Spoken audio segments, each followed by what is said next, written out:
Assalamualaikum warahmatullahi wabarakatuh. Perkenalkan, nama saya Novel Nugraha, NPM 213510504.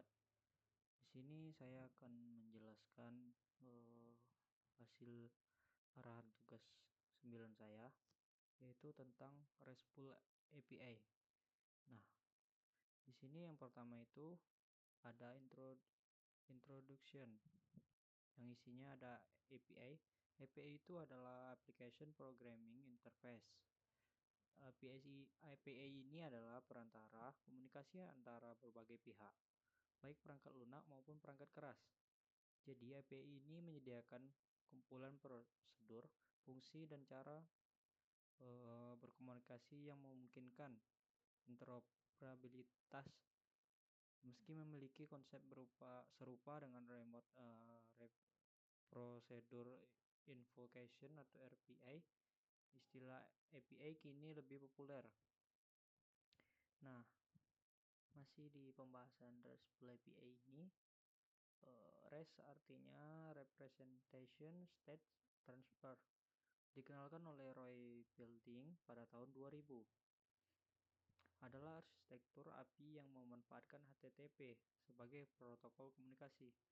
RESTful API ini menawarkan kesederhanaan dibandingkan SOAP dan mudah diimplementasikan pada berbagai bahasa pemrograman.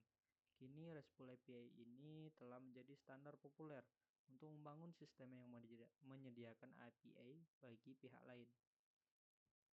Nah, pembahasan kedua di sini ada prinsip RESTful API. Ada 6 prinsip. Yang pertama itu adalah client server. Ini memisahkan logika server dan klien. Lalu ada stateless. Nah, ini tidak ada dependensi antara request. Lalu ada cacheable. Ini dukungan caching untuk efisiensi. Lalu yang keempat ada uniform interface, antarmuka seragam untuk semua klien. Lalu ada layer system, ini mendukung arsitektur berlapis. Lalu ada code daemon, ini prinsip yang opsional, boleh masuk boleh enggak. Lalu ini juga bisa dibilang eksekusi kode dari server di sisi klien. Lalu API security. Nah, keamanan RESTful API ini melibatkan dua aspek utama, yaitu autentikasi dan otorisasi. Autentikasi memverifikasi identitas pengguna seperti melalui basic API key atau OAuth 2.0 yang populer untuk integrasi aplikasi modern.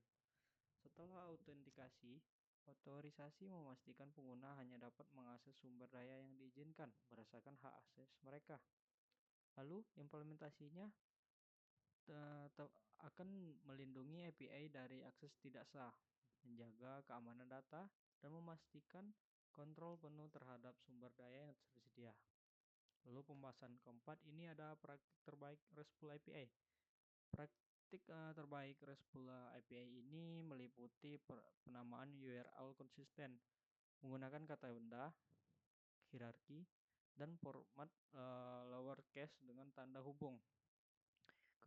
Gunakan HTTP method sesuai fungsi.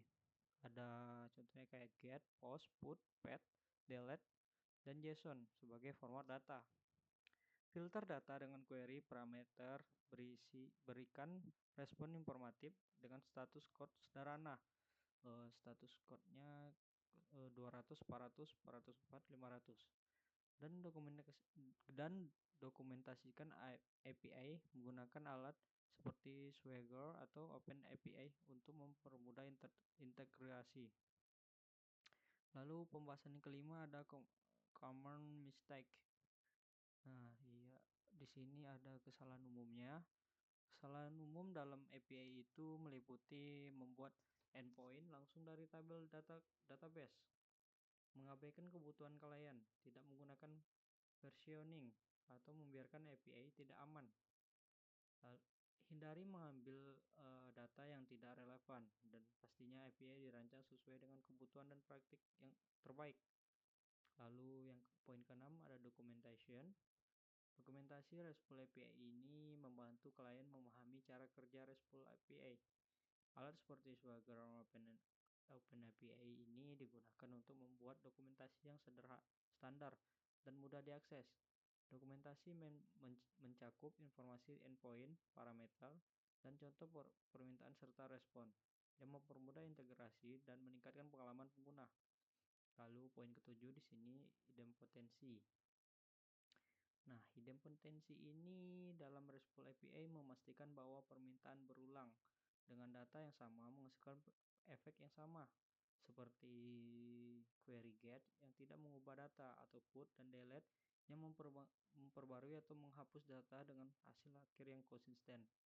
Untuk post, idempotensi dapat dicapai dengan menggunakan ID unik dari klien untuk menghindari duplikasi data.